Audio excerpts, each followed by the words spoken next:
Hi, I'm Howard Roberts. I'm an insolvency partner with a firm called Schofield Sweeney Solicitors in Leeds. I speak for the Solicitors Group on insolvency, corporate and personal insolvency. I absolutely love coming and speaking at these courses because of the people I get to meet who practice different things to me.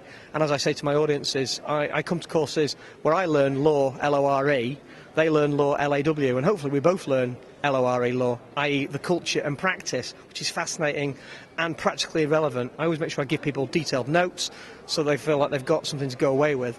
But having the law, L-O-R-E, is key. Just this morning we've been talking about bankruptcy and how people can be subject to something called a bankruptcy restriction order. Normally a bankruptcy lasts for a year, for 12 months, but if a bankruptcy restriction order is granted, it can be for anything up to 15 years.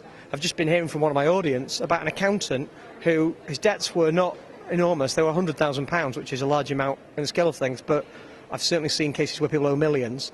Because he's an accountant, the official receiver applied to court for a restriction order, and it looks like he might get a restriction order for probably 7 or 8 years, which seems monstrous, particularly when he's tried to do the right thing and repaid his creditors.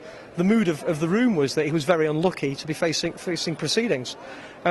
It's a kind of area where there aren't many reported cases, so to hear practical experience, and I was able to share practical experiences of a few cases that I've been involved with, was critical and important and fun, and illustrates the sort of thing where none of us knew going into the seminar that we were going to talk about that subject, but we explored it and we all enjoyed it.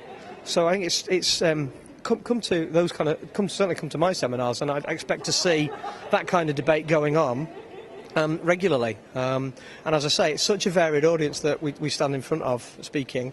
There's always different wider experiences aside from pure black letter law. But in any event, people are getting the CPD as it is.